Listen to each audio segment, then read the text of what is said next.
ले ली राकेश होगी फोटो लेनी है। आज की इस ऐतिहासिक सभा की अध्यक्षता कर रहे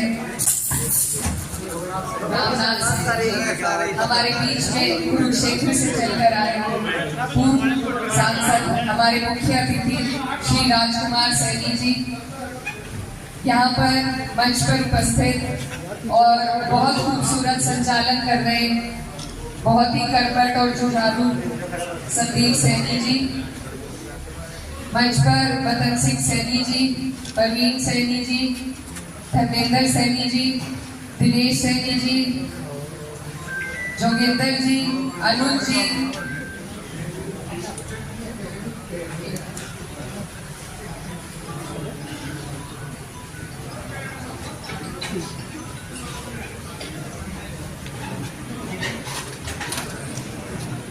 दीपक जी, विजेंद्र जी, जयपाल जी, भूपेंद्र जी मेरे साथ चल रहे हैं,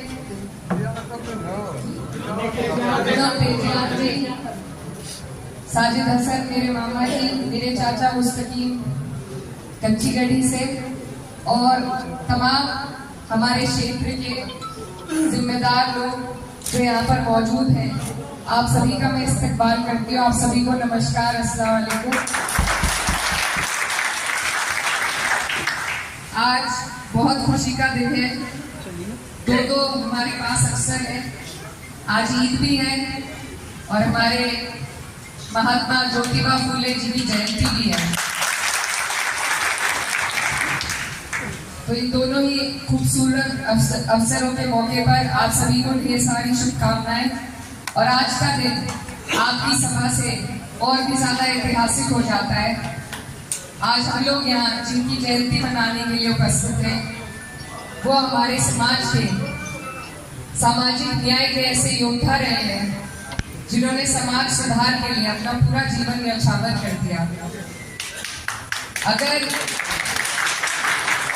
समाज में बदलाव लाना है, समाज को प्रगति पर ले जाना है, तो सामाजिक बदलाव और राजनीतिक बदलाव दोनों का तालमेल होना बहुत जरूरी है, क्योंकि बदलाव हर रूप से हमें अपने समाज में लाने की कोशिश करनी है, चाहे वो नीतियों के द्वारा हो या जो हमारे समाज के ऐसे लोग हैं जो अपने जीवन को न्यौछावर करते हैं लोगों के बीच में, उनके सुधार के लिए काम करते हैं। दोनों ही चीजें बेहद जरूरी है और इनका तालमेल होना और ऐसे लोगों का चयन करना जो हमारे जो महात्मा रहे हैं, उनकी दी हुई सीख को उनके पदचिन्हों पर चलकर नीतियां बना सके, ये बहुत जरूरी है। आज पूरे देश भर में चुनाव का दौर है, यहाँ हम जितने भी लोग उपस्थित हैं, हम सभी महात्मा ज्योतिबा फूले जी के अनुयायी हैं और हमारी कोशिश यही रहनी चाहिए कि हम उनके मार्गदर्शक पे, उनके दिखाए गए रास्ते पर चलकर अपने समाज को पढ़ाई की ओर अग्रसर करकर ही आगे ले जाए। आज हमारे बीच में कुरुक्षेत्र से चलकर आए राजकुमार सैनी जी, जिन्होंने बहुत ही अच्छी बात अपने भाषण में आपको और हमें समझाने का प्रयास किया। कैसे ये जो सरकार है ये समाज का हित नहीं चाहती है, चाहे उसमें कोई भी वर्ग हो, कोई भी समाज हो। ये सिर्फ पूंजीपतियों की सरकार है और आपके हमारे वोट लेकर ये काम सिर्फ उनका करना चाहती है। आज सबके सामने इनका पर्दाफाश हो चुका है। सारी सरकारी संस्थाएं जिनसे आपको हमें सुविधा मिलती थी, कम दरों पर हमारे काम हो जाते थे, हमें आरक्षण भी मिलता था, पेंशन भी मिलती थी, वो सब बेचकर इन्होंने प्राइवेट सेक्टर में देकर अपनी नीयत को साफ कर दिया है। ये लोग नहीं चाहते कि हमें इनकी तरफ से कुछ भी लाभ पहुंचे, तो हमारा प्रयास यही रहना चाहिए कि ऐसे लोगों को जिनको हमने ही सत्ता पर बिठाया है, उनको अब सत्ता से हटाने का हम काम करें। 10 साल से डबल इंजन की सरकार आपने हमने देखी, क्या लाभ आपको मिला, क्या लाभ हम तक पहुंचा, ये आपके सामने है। कोई ऐसी इनकी नीति नहीं है जिससे किसी गरीब आदमी को फायदा पहुंचा हो।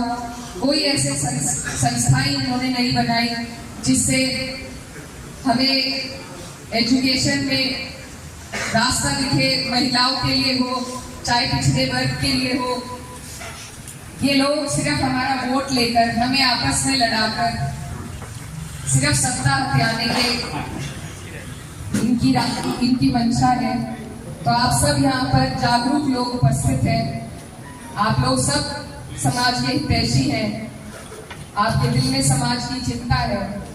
इसलिए आप सबसे मेरा यही आग्रह है कि हम बूंद बूंद से ही दरिया को भर सकते हैं। हम हर जगह जाकर लड़ाई नहीं कर सकते, लेकिन हम अपनी सीट पर इंडिया गठबंधन को जिताकर इनसे आगे बढ़ने का काम कर सकते हैं।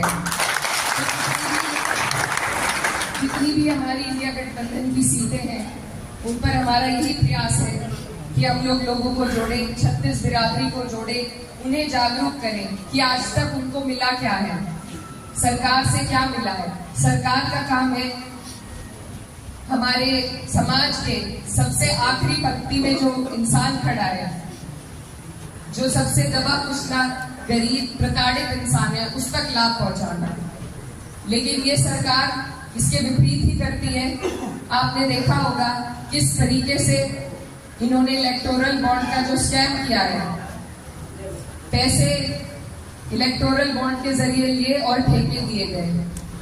आज इनका कच्चा चिट्ठा आपके सामने है।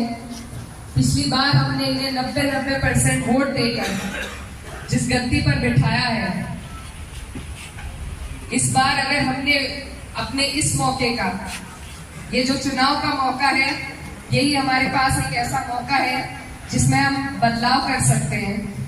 क्योंकि धरने भी देकर देख लिए, हमारे यहाँ बहुत से किसान भाई भी उपस्थित होंगे, हम लोग धरनों पर भी बैठे। एक किसान अपने परिवार का पालन पोषण अपने पेमेंट से ही कर सकता है, और जब वो भी ना मिले तो क्या उसके हालात होंगे, ये आप अच्छी तरीके से जानते हैं। तो धरनों पर भी बैठकर आप लोगों ने देखा, ना धरनों पर किसी की सुनवाई है, ना वैसे सुनवाई है। तो सुनवाई का जरिया सिर्फ आपका वोट है, और वोट का मौका आज आपके पास है। तो अगर हम इस मौके से चूके तो फिर गलती हमारी होगी, फिर गलती इनकी नहीं है। और ये लोग जिस तरीके से हमें उदाहरण दे देकर ये दिखा रहे हैं कि इनका अहंकार और इनकी तानाशाही बढ़ती जा रही है, अगर अब भी हमने सीख न ली तो आगे जाकर हमारी पीढ़ियों को और हमें बहुत पछतावा होगा। तो आप लोग सब यहाँ पर सारी बातों से अवगत हैं, जागरूक लोग हैं।